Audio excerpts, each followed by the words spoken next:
And good evening, everybody. Welcome to the latest edition of D Gervin Big Mo. I'm Rickey Hampton here with former NBA players Paul Mokeski and Derrick Gervin, coming to you on a Monday night.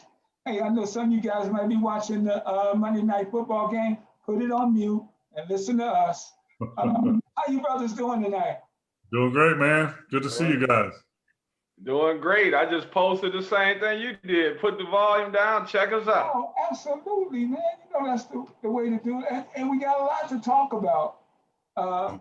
We're still trying to figure out. We had the bubble. I thought was fantastic, guys. We saw some great basketball, culminating with the Lakers winning the championship. It filled a void in a lot of people's lives during this pandemic. And now I've been thinking, man, I miss the NBA already, because normally we would be having some games right now. The season would have just been starting up. But right now we're trying to figure out, the league is trying to figure out when it's going to start. And there are a lot of monetary issues going on. Paul? Well, NBA has a lot of things to clean up here pretty quickly. I mean, they have to decide.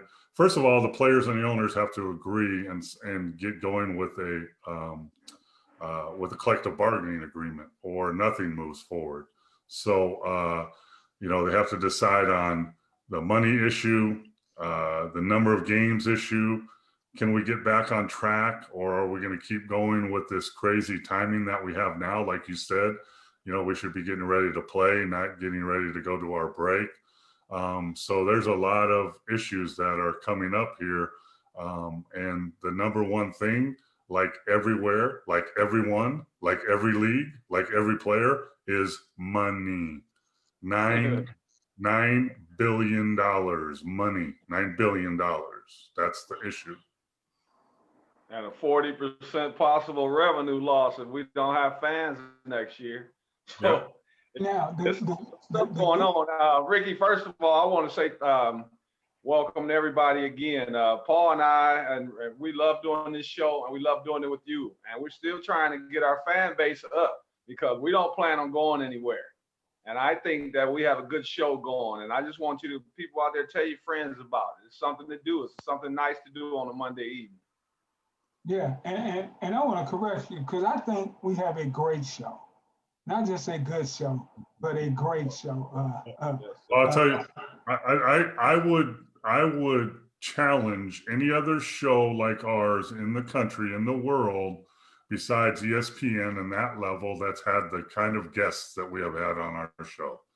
Anywhere from Iceman to Mark Eaton last week, Coach Del Harris, John Lucas, Byron Scott. I mean, come on, man. We're bringing it. We're bringing it. And we definitely appreciate our viewers out there who've been tuning in every week. Now, not only do we have the financial issues going on in the NBA, we have a lot of new coaches coming aboard. I think the only job open now is in OKC.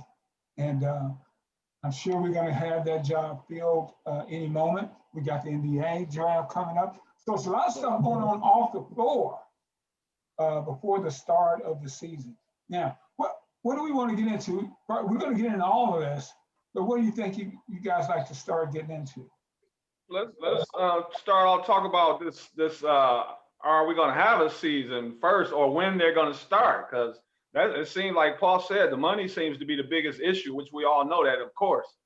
But everything is predicated on when they're going to start the season, because they were talking about starting around Christmas, and a lot of the players that were in the bubble, that were in like the Lakers, teams that were playing last, that will be an early turnaround.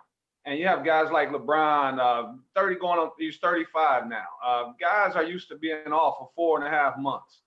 And the turnaround, have this quick turnaround, it's not good for everyone. So that's something they have to figure out. The biggest issue is if they don't start around Christmas, if they start in January, they lose lots and lots of money. And I've already heard Adam Silver mention something like $1 billion or something. So the key is they're going to have to figure this out. There's going to be a lot of meetings behind closed doors. And I'm gonna continue to support the players, and I'm gonna support the NBA, and I think they'll get it figured out and come up with a great solution for all. So let's recap. So just so people understand, in a regular NBA season, which an NBA season of 82 games is 177 days, and that's 6 months. And then the playoffs go another 10 months if you go all the way to the finals. So a regular NBA season between seasons is about 5 months. You get about 5 months off.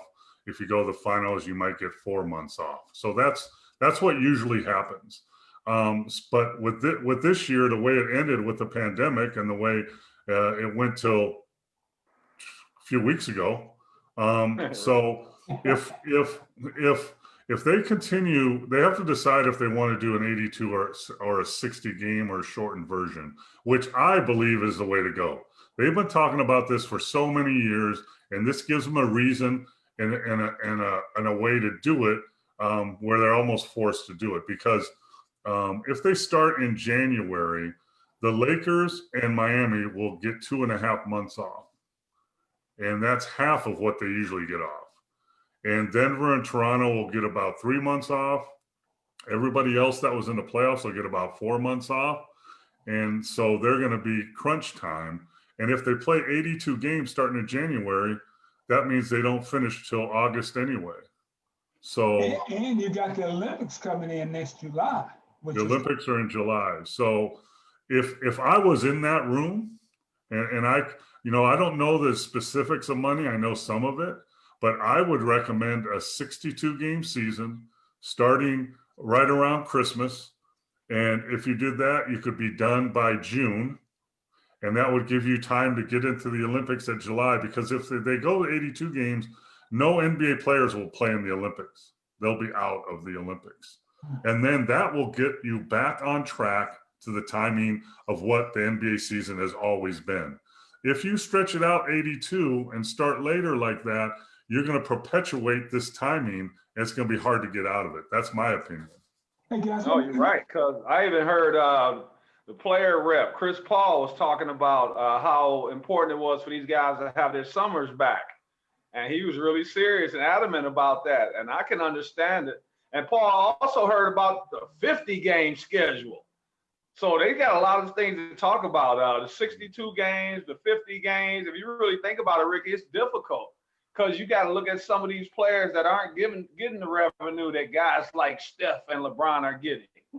Some of these guys are just getting into the league, man. I looked at a guy like Carson Edwards, Boston Celtics, coming in as a rookie, make $1.5 million his salary. But because of the pandemic, his money was cut to $900,000. That's a 40% decrease. And a lot of these guys are affected by that more than some of the others. So these are all the things that the commissioner and all his group that they have to take into account. And I'm sure they are. So it's going to be, this is going to be a long drawn out situation. But I'm hoping it's something that they can figure out because it's already November. So we don't have much time. But I believe in Adam Silver, and I'm going to stay positive. I believe they'll get it worked out. And if players like Chris Paul, and I understand, and want to get their summers back, then they will have to sacrifice with money. And that means they will make 30 to 35% less next year than they will if a regular season happens. And they have to accept that and move on and get it going. Because here's the deal. The collective bargaining agreement that was done 6 years ago was done on a basis of 50-50 owners and players, which is everybody is 50-50. So if we succeed, we win. If we struggle, we all lose together. And that 50-50 thing has been working for 6 years. The salary cap 6 years ago was $63 million. This year it was $109 million. It's gone up every year, and it's not going to go up again. So everyone, the players included, are going to have to take a hit on this financially to get this done. And everybody, right. And I like what you said about the 50-50. And clearly everybody understands the problem comes from the pandemic. Because even now, 40% of the revenue from the NBA comes from arenas.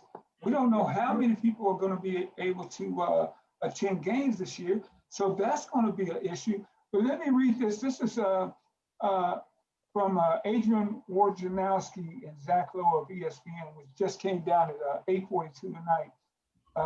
Adam Silver boosted urgency on a deal for NBA free Christmas start.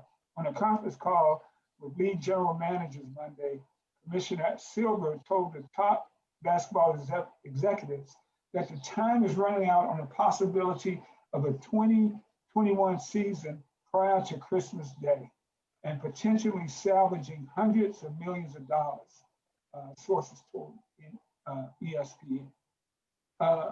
He really wants a Christmas start, and because it's worth millions and millions, probably billions of dollars. Even starting, it doesn't seem like it's that much of a difference, but that holiday viewing is very important to the league. But on the other side of that, Ricky, you got guys like Danny Green has already made some comments about guys like LeBron and AD not being there if we start on Christmas. So that's something that the NBA has to look into as well. You start the season without your marquee players, LeBron James, Anthony Davis. So there's a lot of talking that's going to have to be done. And when it comes back to what Paul said, everybody talks. These guys make a lot of money. Are they willing to give up money? Because if they want to salvage the season, Steph Curry's money would go from like 43 million, which is he's owed next year, down to 27 million. But I can't speak for Steph's money, but we know he has a lot of bank. But I worry about the guys that are on the lower end of the spectrum. And so that's my interest is what are they going to do for these guys that are just coming in and just started out and haven't made the money that some of these veterans have made. Well, here's the numbers. So TV revenue for the NBA is $4.5 billion a year. The venue revenue is $3.5 billion. And then there's $1 billion out there that's other. I sure would like to have part of that other $1 billion, but it's other. So that's the big question mark is the venue money, like you said, which is 40%, which is $3.5 billion. And that's a huge chunk. And the deal they're talking about doing though, is all those players that when you give away that 30 to 35% of your salary, that is actually put in a trust fund or escrow fund or something. Yeah. And then they see how it all works out. And if everything goes well, then you get it back. If not, you don't. And that's part of being a 50-50 partners. But, I don't believe even if you start at Christmas, I don't believe they should do an 82 game season this year. I just don't. If they want to get back, if they want to get back, I mean, it'll be perpetuated and then it'll take 5 years to get back on track and get it back to normal. Yeah, that's what you're trying to do is get back to normal. Hey, man, I don't want you guys to tell me what you think about this because I've thought about it like for the last 2 years, honestly. I like when, a lot of people talked about the year the Spurs won, when they got the asterisk. It was a 56 game schedule. What's wrong with that this year? Right. They talked about 62 games. They talked about 50. Why not just meet in the middle and do a 56 game schedule and we go ahead and get the ball rolling? But the people who are going to really hurt if they cut it they're going to take a pay cut. Just like you mentioned, Derrick, are the people who are the younger players who are just fighting for roster spots. Most people think you play in the NBA, you play in the NFL. Most people think, oh, you play in the NFL, you're making what Tom Brady makes. No, it's a class system there. You have the upper middle class, and then you have the middle class. Then you have guys who are just trying to make roster spots. And those are the guys, just like you mentioned earlier, Derrick, guys who are hanging on, who may be in the league for only a year or two, trying to get as much money as they can. Yeah, I mean. Hey, Paul, let me say this real quick. It's going to be really quick. They need to talk to this guy, the tennis #1 player, Novak Djokovic. When the tennis players were hurt, the lower end players, he came up with an idea. And he reached out to all the players like Federer and Nadal. And they came up with a plan where they could help the players that were on the other end of the pay scale. That's something that I think the NBA is able to do, man. It's just coming out of yourself, coming out of your comfort zone, man, doing what's best for these young guys because they deserve it. I know it's hard, Paul, but hell, man, these guys, That you ain't worth happening. 100 million, man. You're not gonna spend it, man. You know how long it took to for the current Players Association to give money back to the Retired Players Association to help some of those guys. Yes. You know, Excuse me, but yes. I mean, there's guys, you know, that couldn't afford a new knee, or you know, that were before us, that didn't make any money, and but they stepped up big time and took millions and millions of dollars to help those players, along with myself. I couldn't probably have my new hip without the money they put back in the Retired Players Association, but it took so long to get that mentality. It would be nice, but it's a stretch. Yeah, it's a stretch. Hey, let me just welcome everybody in. You're watching D. Gervin Big Mo with former NBA players Paul Mokeski and Derrick Gervin.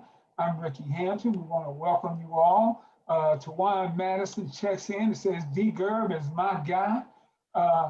Frank Grazier is saying, what about 50 games? And then Frank follows up to say, when does the current collective bargaining agreement expire?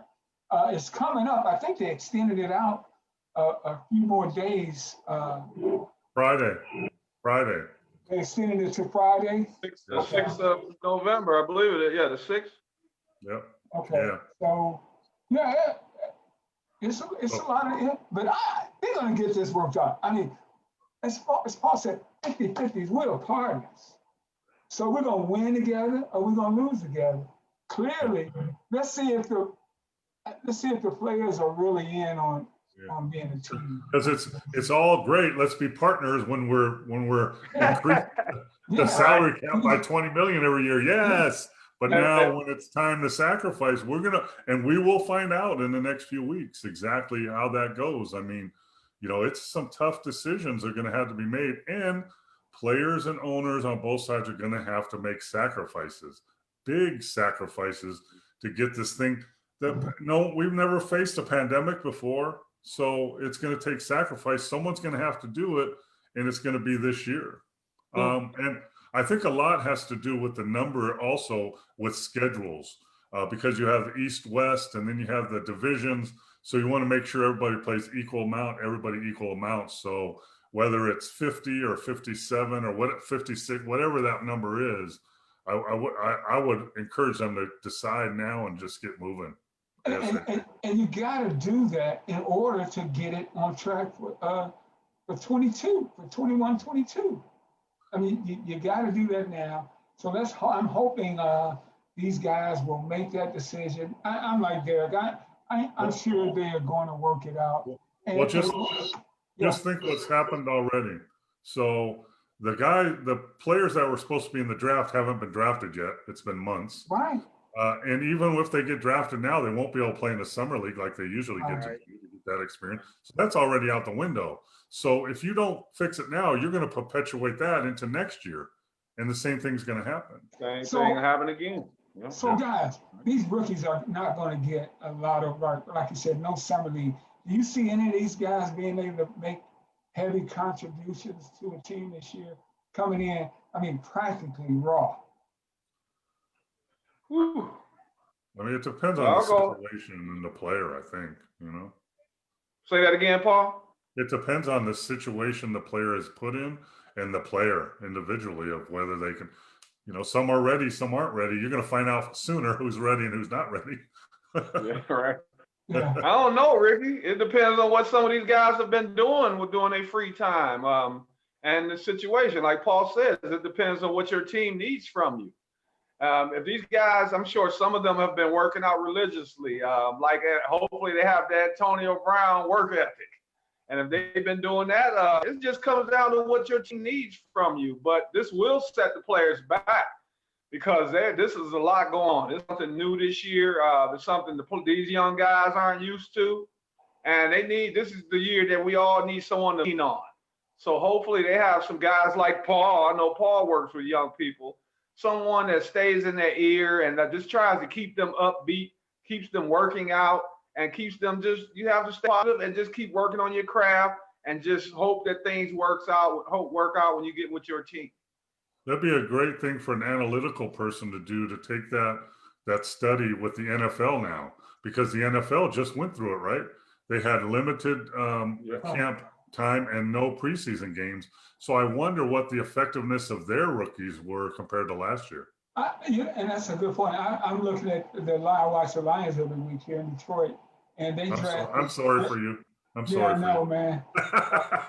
They drafted Jumbo. Hey, we're better this year. Yeah, 3-4. Hell, we're having parades, man. We won 3 games already. And I'm going to get to Frank's comment in a minute, but I wanted to your point, Paul. I've been watching Jeff Okudah, the number 3 pick in the draft for the Lions, rookie cornerback. Probably the hardest position in the league to play. And the first couple of games, he looked horrible, but you can tell now why he was a number 3 cornerback, because he's really beginning to settle in. So clearly that's a credit to his work ethic and just embracing what's happening in this game. So it's probably a little sore for him now. You have the deer in the headlights look. Yeah, absolutely. Hey, Rickey, missing training camp hurts anyone. So it'll hurt Paul, it'll hurt myself. So you can imagine what it'd do to guys that have never played. This is just a new this is an indoctrination for these guys. It's something totally new. So it's going to set you back. Go ahead. No, go ahead. No, I'm just saying it's going to set you back because these guys, these guys are going to come in. You cannot be in game shape until you play in games. So guys that haven't played before, I mean, they're going to be behind the 8 ball. And you just have, as the season progresses, you see them get better and better because they get more acclimated to the league, more acclimated to their teams. But at the beginning, it's going to be hard for a new baseball player, football player, anybody that's coming in because it's something new that they've never been through. Yeah, look at Tyler Hero after he came back from the break. Look, he was a much better player. He got a taste of it, then he got a chance to work on a couple of things, and then he came back. You were going to say something, Paul?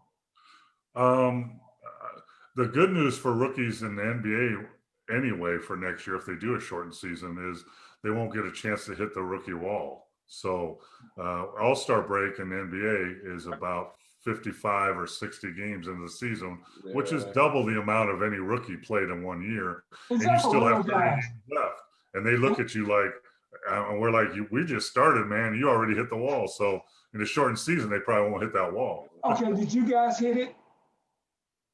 I didn't play enough to hit it my first year. So my second year in Detroit. Hey, Paul, but you there though, but you felt the fatigue from the traveling, the practices. You know, our day, Rickey, we had shoot-arounds. They were mandatory. So you up at 9 or 10, we're doing your shoot-around, and the game has changed today. But yeah, in our day, it was totally different. And Paul, you got me laughing with your laugh because it's something different. But hey, man, it is what it is. This is 2020. So everybody in the world and the United States made justice. So players have to do the same. Frank Grazier has a great comment. He said, what happens to the G League? I'm sure the G League will play this year, and that could be a good place to, no? I don't. It's up in the air. It's up in the air right now. But if the G League does play, that would be a good place for those guys to. Yeah, I mean, that's if they play though, Rickey, because it's really up in there. Yeah, the G League. The G League starts after the NBA season starts, so the G League wouldn't start till February. So, I think it might be wiser, depending on what happens with this pandemic, for the G League to say, instead of doing a regular season, why don't we do a couple bubble events, 1 East, 1 West, and play, 10 games in 2 weeks and keep everybody safe. And because, the difference from the G League and the NBA, one of the differences is 40% income for a G League team is not from the venue because there's only 1,000 people in the stands. So, they can afford to do that. But I think it would be sad if the G League didn't do something this year, but it's up in the air along with everything else though. Yeah. And our friend Kayvon checks in and say, what's up, Big Mo? Hello. And Captain is here saying, hey, what's up, everyone? He's at home recovering. But Captain, you get better. And thanks for tuning in. And Frank, the question I should have asked was, when does the current broadcast agreement expire? I don't know offhand. I'll try to look that up through the course of the show. But the television deal, the media deal, is worth half of the income in the NBA. Yeah, I believe there's still 2 more years left on the TV contract. Let's see if I can look it up. And I think it was $6 billion or whatever it was, and that was part of the reason that the NBA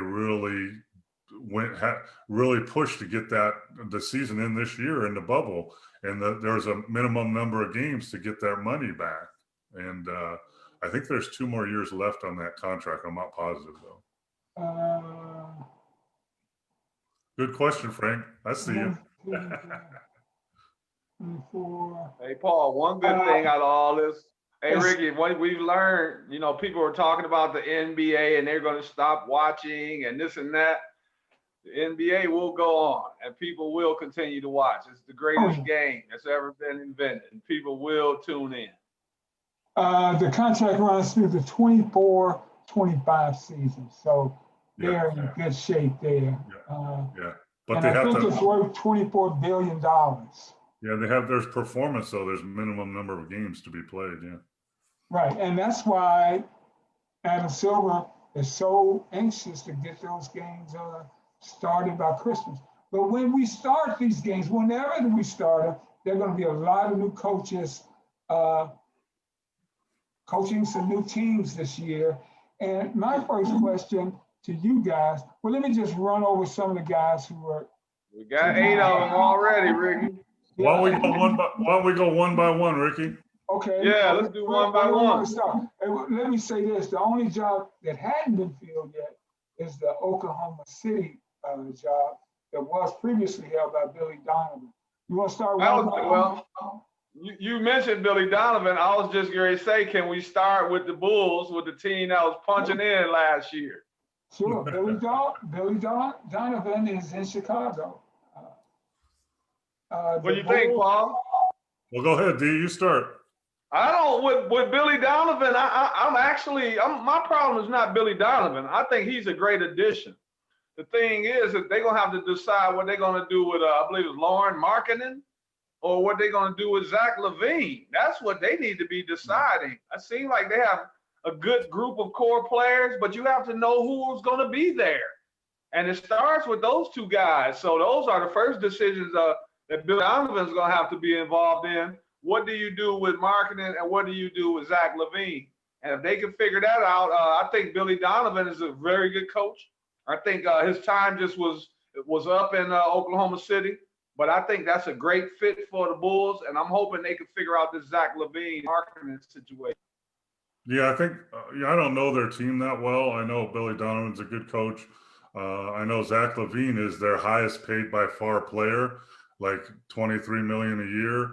And I do know that they're a team that their salary cap goes down next year. So they were at 117 million this year. They go down to 106 million. So there's room to work there to bring in some other players and decide if Zach LaVine is going to be your cornerstone. And I think they need to decide that pretty quick. Well, Billy Donovan is going to be the winner because he signed a $24 million deal for 4 years. Well, he got Ricky, he got some good young guys. He got the point guard, Kobe White. So if he comes in, and I think they got a chance to do some good things if they bring in a good veteran too. I got a question. A team like Chicago, a team like Detroit, Chicago may be able to attract big time free agents, but the way the NBA is now, where you get these super teams being put together. What does Chicago do? What does Detroit do? How do you win in this kind of environment where you are not going to have probably a top 10 player, and you're going to have to beat a team that's going to have at least 2 of them? You got to be creative. You got to be creative with your salary cap. You got to be creative with who you bring in, and you got to discover some players that nobody's looking at. Yeah. Manu Ginobili, right? Nobody knew about him before he got to the Spurs. You got to find players like that. The Spurs are notorious for keeping their salary cap down and finding great players that work together. And that's what you have to do. And you have to have a scouting staff like Denver has, right? Denver's been able to do that and develop players, because you're not going to get, Chicago you might, but only if someone comes back. I mean, Dwayne Wade couldn't bring anybody with him, right? So, it's very difficult because all superstars bring on other superstars, and they want to play in LA, Miami, those kind of places. That's where they want to play. It sounds like you're describing the teams that have the general manager, vice president, and the coach are all on the same page. Paul, sounds like that's what winning teams are, right? They're what? So if you got guys like they just hired Elton Brand for a new contract, and then you bring in Daryl Morey. So it sounds like those two guys are going to be working together. They put their minds together and really work together. They can come up with some players. They can come up with some ideas. What do you want, Paul, when you went to a team? You just want to know that there's consistency, and it starts at the top. And if you have that, you don't mind going to teams like Chicago. I don't see anything wrong with going to a city like Chicago, and I'm a Detroiter. But if Chicago has consistency in front office, those are the things that draw players, and that's what you have first. You want a chance to win. That's why Milwaukee, they have to sign the Greek Freak.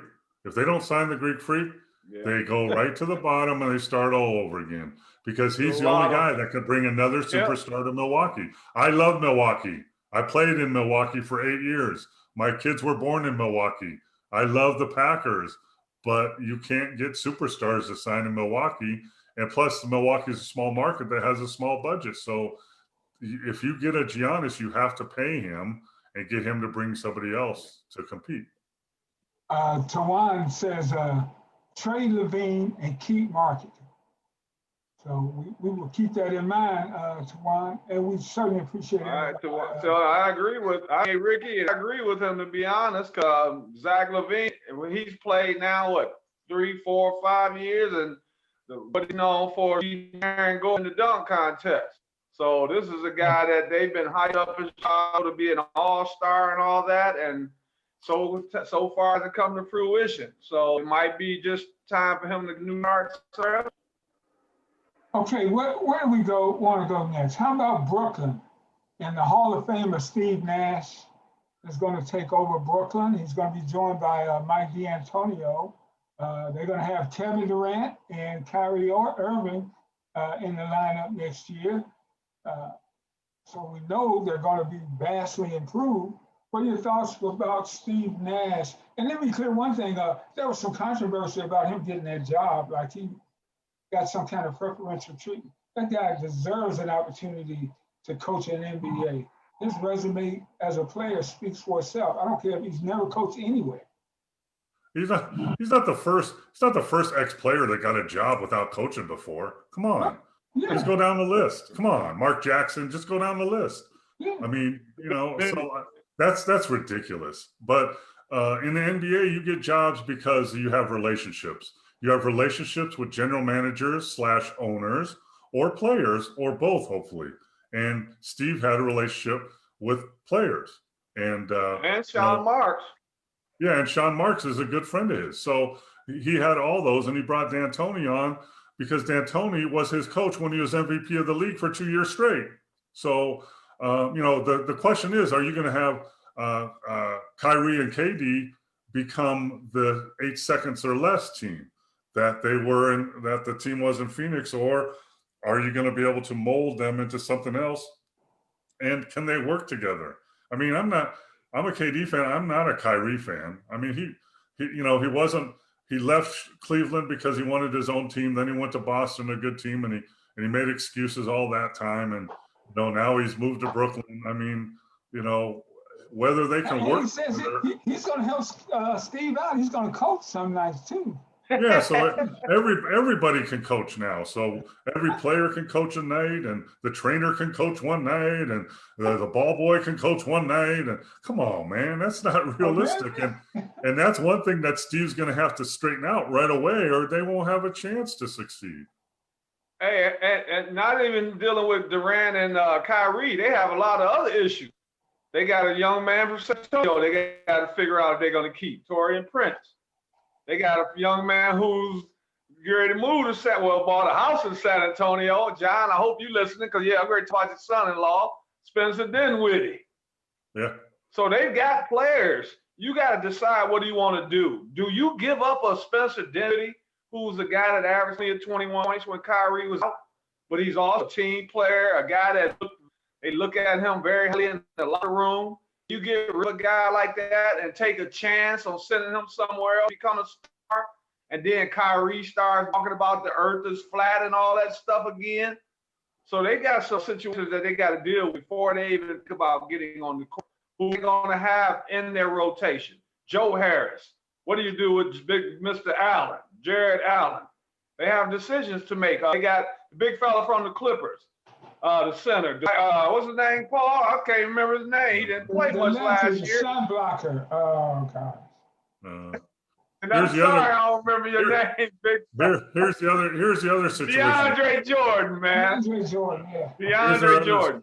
Here's our other situation: salary cap. Their salary, they have no room.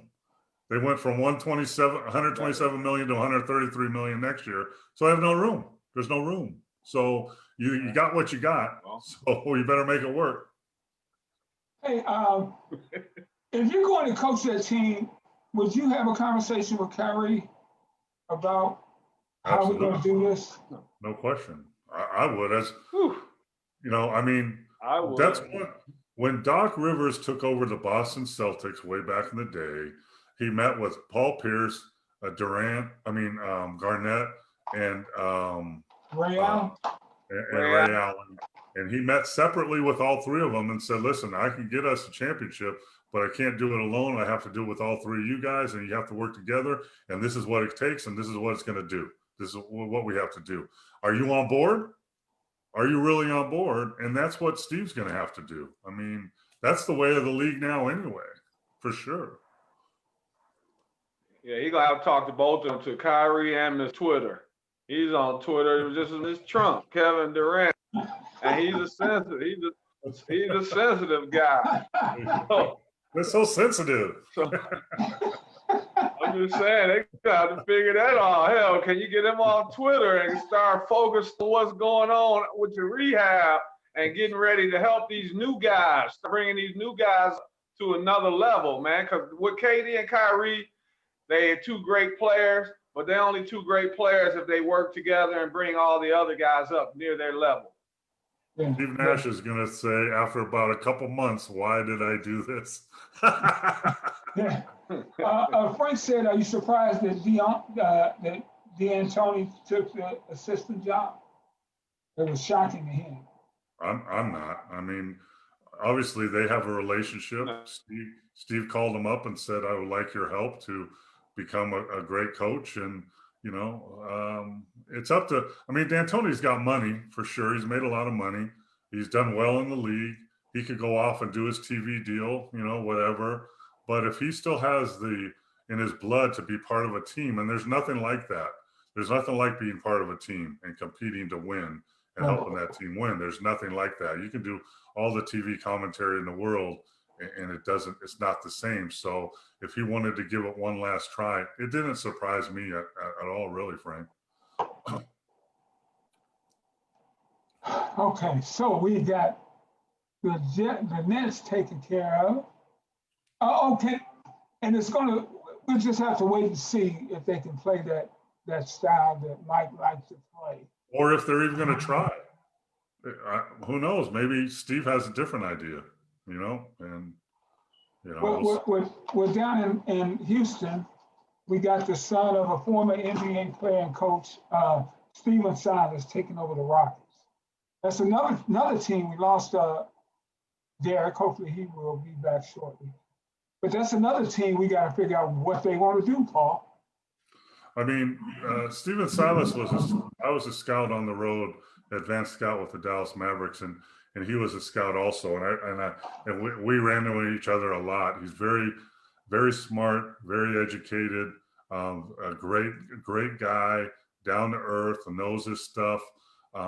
he's going to be successful. They just need to see. I mean, does that experience? So D'Antoni's gone, Daryl Morey's gone.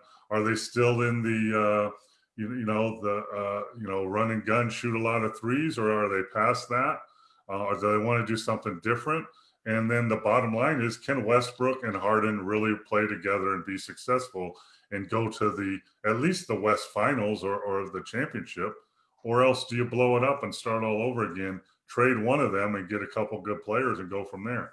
That's some big decisions that are going to have to be made in that organization from a person that hasn't been a head coach in the league before and a new GM that hasn't been a GM in the league before. So it's going to be, that's a very volatile situation right there. Yeah, because I'm wondering, Westbrook did not play well in that series against the Lakers. And I just wonder what his value is now. Even if you try to play him, clearly he's a good player. But he would have to be in the right situation, I think, to be successful. Like he was in OKC, right? He handled the ball all the time. I mean, what I saw was a player that wasn't 100% healthy. He was not healthy, and he couldn't do what he wanted to do on the floor. And he got what really scared me, not scared me, but really alarmed me, was how frustrated he got. He was so frustrated. He was yelling at people in the stands. He was doing, other stuff where you can't let that bother you. And I think that had to be a situation because he was injured and couldn't play up to his par. But I never thought that experiment would work, because Harden has to have the ball 90% of the time, and Westbrook has to have the ball 90% of the time to be effective. And you can't have both. Right. Hey, I'm back, guy. Hey, my phone. Hey, man, technology. So I'm apologizing. I can't tell you what happened to my phone because I'm not Mr. Android. Hey, man, I see it happen all the time. You're watching TV shows now, the news shows, people coming in and out all the time. So we're not worried about that. We were just talking about malfunctions. We were talking about the Houston Rockets. And they're trying to start over. They got Stephen Silas. And I was asking Paul about Westbrook, and he and Harden. They have played well together before. They did it in I'm trying to figure out Stephen Silas, what happened with John Lucas, because John Lucas and Jeff Van Gundy were like the two leading candidates, and then Silas' name came in there. But Stephen Silas in the round game, of course, a lot of people know who his dad is, Paul Silas. Stephen has been around. A lot of players believe in him. Hopefully he'll lead to a lot of other assistant coaches getting head jobs. But with Houston, Westbrook and Harden aren't much different than dealing with Durant and Kyrie. So I would have a meeting with those two guys, make sure they've bought in to the team game, and then we go there. Take them at their word and go there. There's a one difference. KD can play off the ball. Westbrook and Harden cannot. Big difference, yeah. Well, Harden can, Paul. He stands at half court. He's playing way off. Yeah. and the guy in the side got to go draft some big guys, right? They got to do it. They have to go after the center. I mean, yeah, it's up in the air, man. That's a open book, man. Well, let's move on. Oh, you know Daryl Morey? Yes, I worked with him for 3 years. Yeah. Because I want to, I talk to him occasionally. I have before on Facebook, and I'm asking so bad, man, about him and James Harden.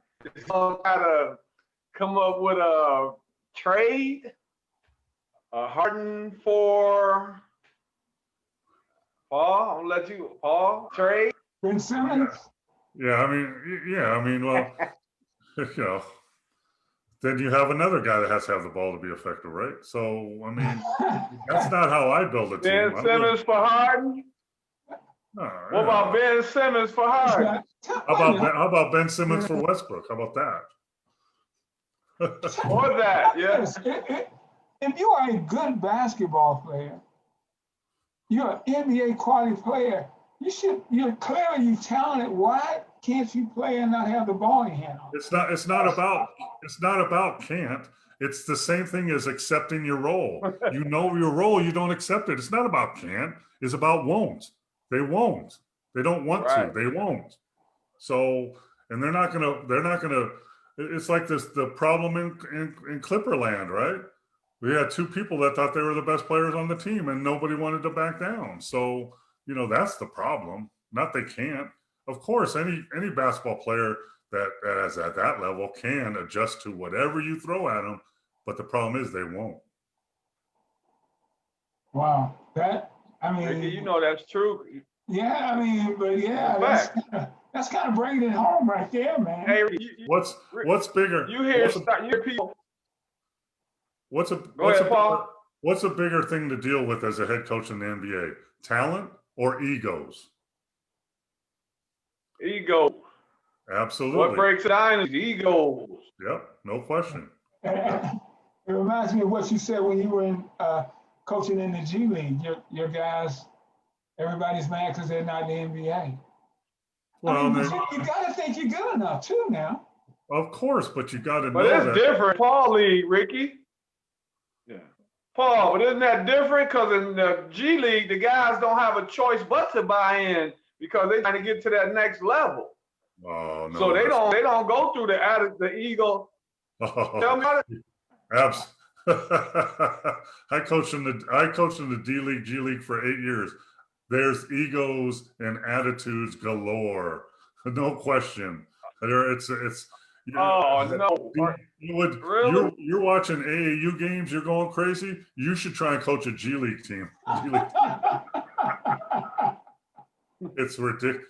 Yeah, I had a point guard that played at Alabama or Arkansas, I think, and he was decent, but he had a bad shot and didn't play hard all the time. And I asked him at practice one time, do you think you're one of the best point guards in the D League? He said, yeah. He goes, yeah, I'm one of the best point guards. I said, in the D League? He said, no, in any league. Wow. So, I mean, you're better than Chris Paul? Yes. You're better? Yeah. And he believed it. You want a guy that wants to get there, but not that he believes I was already there when he's not. How does a guy make it out of the G League onto an NBA roster? What's the mindset besides being talented, of course? There's know your role, accept your role. I mean, there's all kinds of guys. Garrett Temple, I keep telling you, he's with Brooklyn, signed a $32 million contract. He played for me in the G League, D League, and averaged 14 points, 8 assists, and 7 rebounds.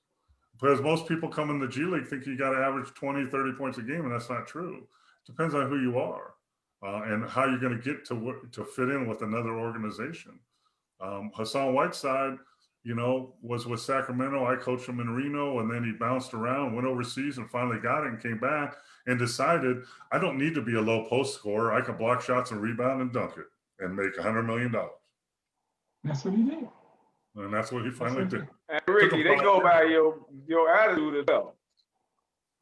Go by your attitude. Paul, the reason I say that is you think about the guy that Lakers brought up 2 years ago, the 32-year-old guy that had been planned for 8, 9, 10 years.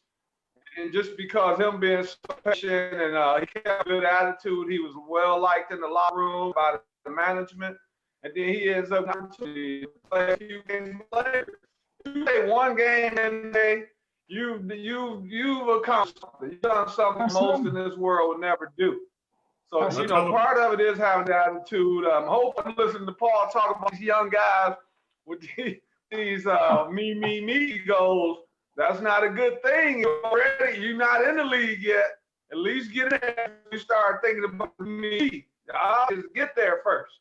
I'm in the D League. I coached for 8 years. I had 30 players go up to the NBA at one point or another. And I tell all the players that I coached in the D League, when NBA general managers, scouts, or head coaches or coaches call me about players on my team in the D League, they never ask me, can he shoot? Can he dribble? Can he jump? Can he run? They don't ask me that. They already know that. They ask me, Is he a good worker? Does he get along with everybody? Does he listen? Does he have basketball IQ? How does he react to bad calls with referees? How does he react to confrontation in the locker room? Is he the first guy there to work? Is he the last guy to leave? That's what they ask me. Yeah. And the guys that realize that are the guys that get called up. Yeah. You're watching D. Gervin and Big Mo. I'm Rickey Hampton, along with former NBA players Paul Mokeski and Derrick Gervin. And as usual, brothers, y'all are just dropping knowledge out here tonight. Miss Johnson's checked in and said, hey, he's here with you. Frank was saying, what about Embiid for Westbrook? I mean, Embiid for Westbrook. did you hear Derrick? How does that benefit Philly? Did you hear Daryl Morey today? No. Did you hear what he said? No. Yeah, so he was on a show with Daryl Morey, Doc Rivers, and Elton Brand, and an announcer, and Morey was raving about Embiid, what he does on the floor and all this stuff. They're not trading Embiid. I mean, the person they need to trade is Elton Brand, is Al Horford, right? Not is Horford, right? Yeah. I mean, he's making $28 million and he doesn't fit in. So that's who they have to trade. Hey, speaking of Philly, let's go there. Talk about Doc Rivers. Had the Clippers, seems like they were set up to make a run for the title. Didn't work out there. Now he lands in Philly, where I loved his interview when he said, hey, his introduction. He said there's only one doc in Philly, and that's Dr. J. And then Dr. J gave him his blessing. Hey, man, you go right ahead and have it. I thought that was a class act for both of those guys. But what do you think about Doc in Philly with that roster? Hopefully Ben Simmons will be healthy next year. Clearly a talented center in Embiid. What do you think about what Doc can do there? The team that drafted me. Well, hopefully, let me say this, and this is not to offend any Doc Rivers fans, and I'm calling him Doc again because during the playoffs, he went down to Glenn Rivers was his name for me. But if he could just stop doing this and start talking to the players, I think he'll be the perfect coach for Philly. A guy like Ben Simmons needs someone in his ear if you're going to kill him. A guy like Embiid needs someone to speak to these guys. And I think coaches are afraid. I don't think Doc Rivers would be because he's proven himself in the league. But some of these players will be afraid to have a confrontation with someone like Joel Embiid or Ben Simmons because they know their job would probably be on the line. Brown, I just feel wasn't the right guy for the team at the time. I think Doc Rivers is, but they still have some decisions to make. They still don't have shooters. They can figure out what they do with Al Horford, which is a big decision. I know it's going to be hard to get rid of Tobias Harris with his big contract, $36 million a year. So they have some decisions to make before they even really focus on how they blend in with Ben and Joel Embiid. They got to look at what they're going to do with the guys around them, Shaq Milton, all these guys. What do you do with them? So that's going to be, they got an issue to deal with. It seems like Tobias would be a good third option. I mean, yeah, I mean. Seems like who would be a good third option? Tobias Harris. Well, yeah, he is, Ricky, but Tobias, you need two strong alpha males, though. Embiid and Ben only think they're alpha males in their mind. With someone like LeBron and AD, Tobias would be perfect. But playing with these guys, I mean, we don't even know who the leaders are yet. So it's hard to put Tobias in a situation when you don't, how can you be the third guy when you don't know who the first two are? Well, they shook everything up, right? They shook everything up, right? So Elton Brand was the guy, and they brought him on board. And then they got Doc Rivers there. Okay, that's great. And then they brought in Daryl Morey, wild card, right on top of Elton Brand, right? So Daryl Morey is over Elton Brand. And then they just re-signed Elton Brand to an extension. So hopefully they have some synergy there. And Doc Rivers you get a lot more strength and power and accountability when you have a 4 or 5 year contract ahead of you than when you're on your last leg. And it seemed like Doc Rivers, to me, took on the persona of their owner, right?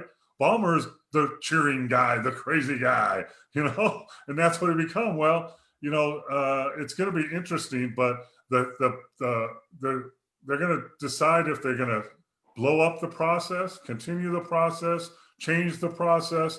And the problem with all that is, and I'm sorry, but I keep coming back to it, money, salary cap. Right now they're at $147 million. The salary cap is $109 million. So they have to get rid of like a Horford, or they have no room to operate anyway.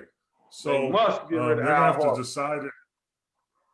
Yeah, and that's a hard contract for another team to swallow without you taking back. You have to take back. So you got to take back draft picks, and you have to take back a number of players, and you have to probably end up cutting them anyway.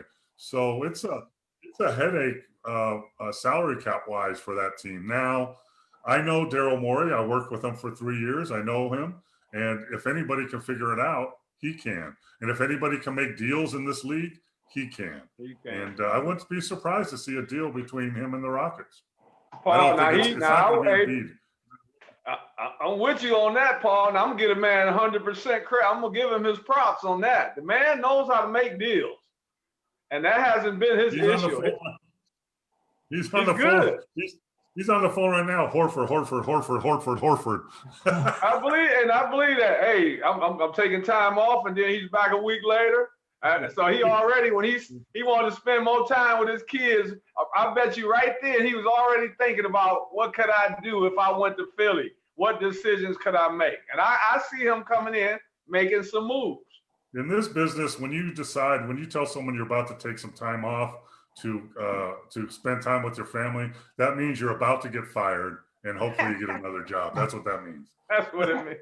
Hey guys, we're at the 10 o'clock hour. But let's just go a couple more minutes and go with the rest of these coaches. And so much is going on in the league. We got the draft coming up on November 18th. So everything is going to be in a rush.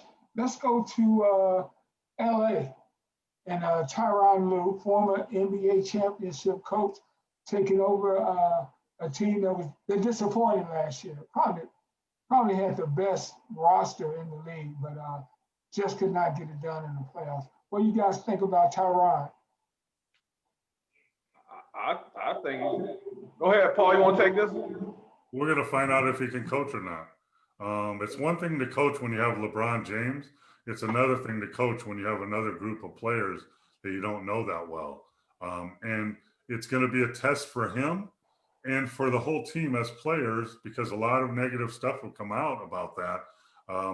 We've talked about accountability and all that. Who's going to be the leader? Is Kawhi going to speak up and be a vocal leader? Who's going to be the leader of that team? Is Lue going to be able to handle that and get them all to work together? And one of the good things about it is he can look at them and say, hey, the way you did it last year didn't work, did it?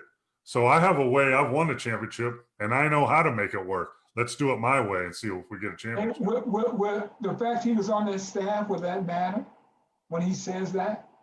He's got relationships there, but he's got relationships. You as an assistant coach, it's like being vice president, right? It's a great title, but you don't have the final say in anything like the head coach does. So, hey Paul, they signed. They talked to Kawhi and PG, and I'm sure they signed off on it. Ty Lue, I think right now it's a good change for him. But I'm like Paul, we're gonna find out if he can really coach or not. And we're going to find out about the general manager, what kind of moves they're making, because, of course, Montrezl Harrell is coming up for more money. What do they do with Lou Williams? What do you do with Patrick Beverly? They have decisions to make, but it's going to also come down to getting Kawhi to hopefully be more vocal, and for playoff PG to just stop thinking he's playoff PG and just go out and be the second option like he should be. Shaq was really called him out about Paul not buying into the system and thinking he was the man. if you can get him to buy in, I think the Clippers, they'll be a good team, a team to contend with next year. But of course, that's an if. And here's what you have to, it's very easy to be friends and get along with the players and everything when you're an assistant coach. It's very hard to be that same way when you become the bad guy, the head coach that takes away playing time, takes away accountability, that kind of stuff. So we'll see. Paul, you said something that I found interesting. You talked about Tyronn. He was coach of LeBron, so that was easy. Most of the time I hear it's hard coaching LeBron because, you know, the expectations.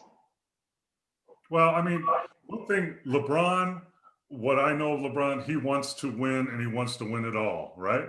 And and he's willing to work for it and he's talented enough to do it. Michael Jordan, Kobe Bryant, Larry Bird, Magic Johnson, all wanted to win championships, all were willing to work as hard and sacrifice, and that's what LeBron does. So you have to guide LeBron and help him to win it. You don't, you know, I mean, you know, what about the triangle without Michael Jordan? I mean, you know, or whatever, you know, it's the same scenario, but, you know, nothing's easy, but it's a lot easier to win with a player that's committed to win and is good enough to pull you to victory, for sure. Yeah, Tyronn Lue didn't have to coach much. I mean, he had Kyrie, he had LeBron. I mean, he didn't have to do a lot of coaching. If you got LeBron, you really don't have to do a whole lot of coaching. I think that's where Kyrie got the idea that anybody could coach, because I remember seeing Kyrie in the huddle drawing up a play. Ty Lue was standing next to him. I remember that. But he only forgot one thing. His name is Kyrie, and the other guy's name is LeBron. Okay. So, you guys are crazy, man. Hey, Ricky, I want to talk about the Pacers before we get off. Yeah, I was going there next. I got to bring up this Nate Bjorkgren. Nate Bjorkgren. Replacing Nate McMillan. That's be interesting because they still have decisions to make. What they have, Sabonis, of course, was out this year, who I think is their best player. Then you have Victor Oladipo, who's coming back. You know, he's healthy now, and I hear that he wants more money. So they have some decisions to make. I don't think that's a good way for Mr. Bjorkgren to come in. But I'm hoping he can come in and make some decisions. They decide what they're going to do with Miles Turner. They have decisions to make. So I'm hoping that he comes in and does well. Indiana has a good team. I think they're right there in the middle of the pack. Only one or two players on being contending. So we'll see what happens. But see, before I give Victor a lot of money, I'm kind of concerned. He has not been able to stay healthy. How do you commit to a guy that hadn't been able to stay healthy? Yeah, I ask about John. Ask about how the Washington feels about John Wall. Yeah. He makes $40 million a year. You making $40 million a year as a player. I mean, that's a risk, man, and it goes one way or the other. That was the factor when I was with Dallas. How Steve Nash,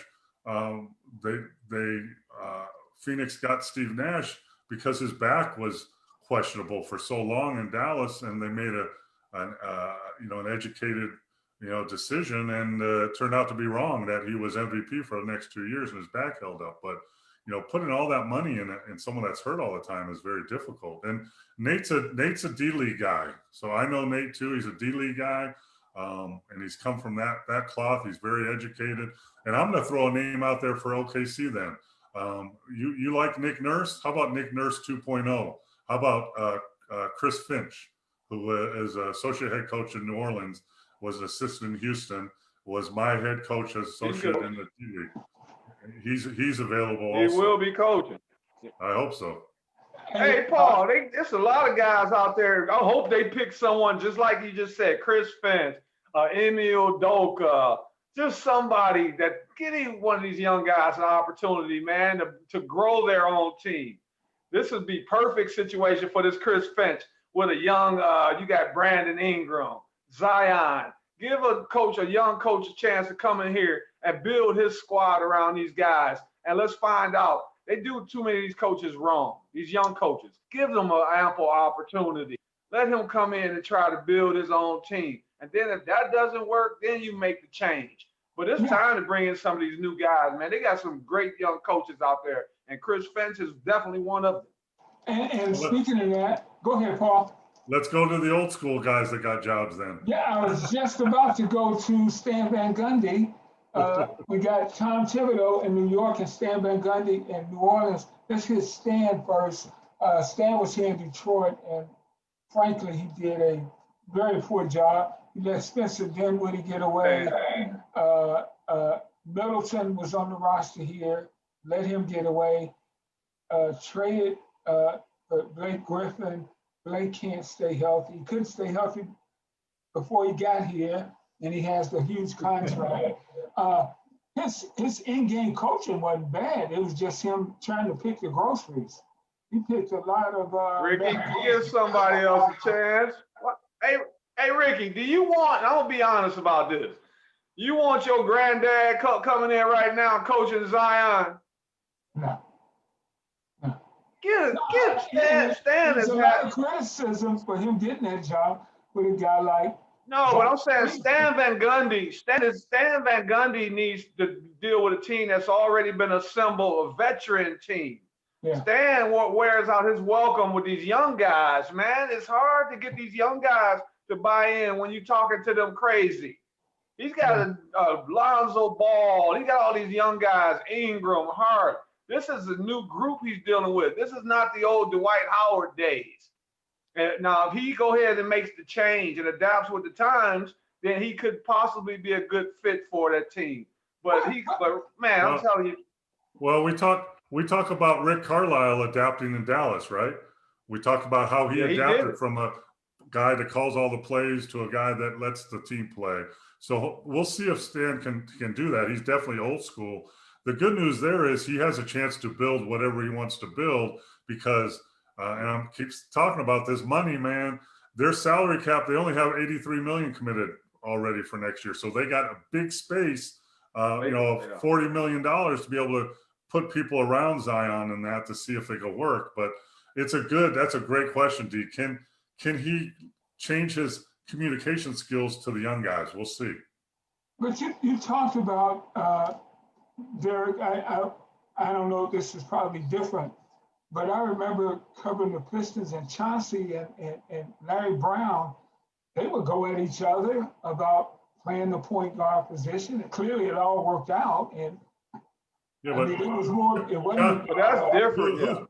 Who's more mature, Chauncey or Ball? I mean, come on, man.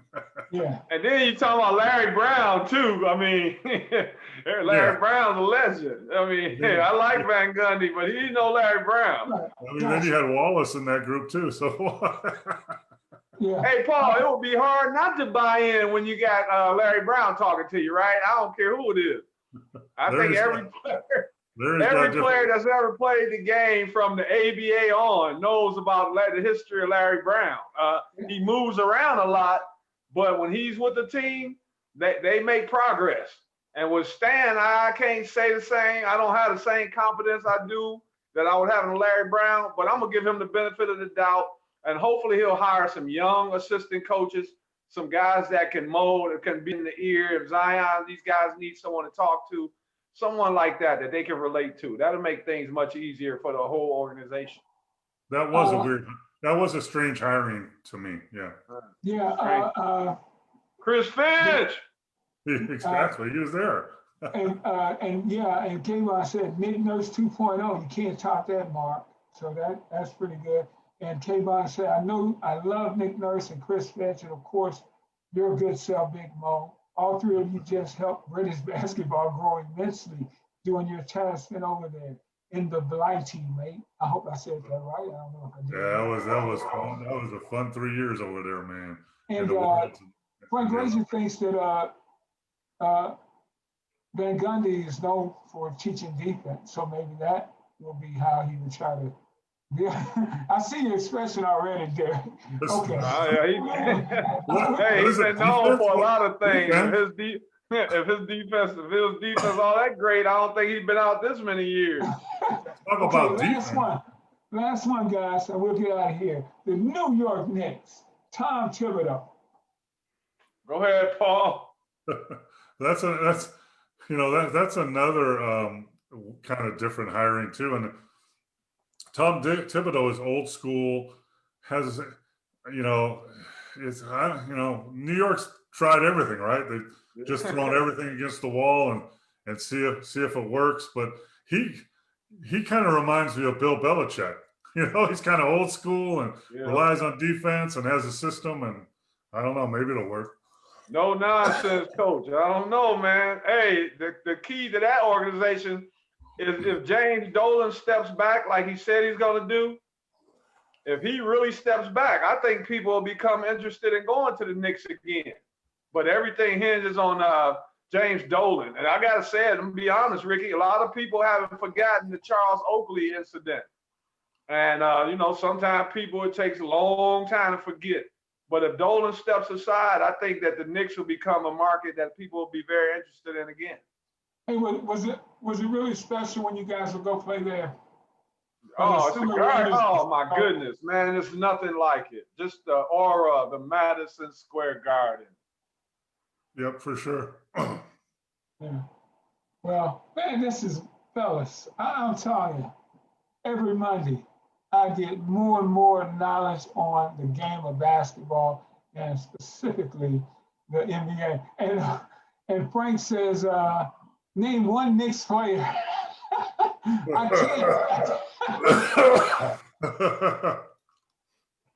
can't. Let me think of that again, Ricky. He said, name one member of the New York Knicks roster. Hey, man, he didn't watch Duke. Come on, man. They got Barrett. Yeah, and then Knox still on that roster, on that team. The big 6'9" kids. They still got what's the boy? They got the big trying to think of the 6'9" kid that they got. It's not. I can't name too many Knicks, and that's not that's not a good thing. When you can name James Dolan first, that's always a bad thing. All right, and my beautiful daughter Shellis Hampton's checked in and says she loves me, and I love you too, darling. Hey guys, let's get out of here. This has been a great show. We want to thank everybody for tuning in. For Derrick, Gervin, Paul Mokeski, I'm Rickey Hampton. Good night. God bless. See you next time. Have a great night. Thanks for tuning in. Have a good night, Paul. Ricky, great night. Hey, don't forget to vote tomorrow if you hadn't already voted. Peace, everybody. And tell that daughter, man, you got to go because she give her dad to put the credit he deserves. You're a great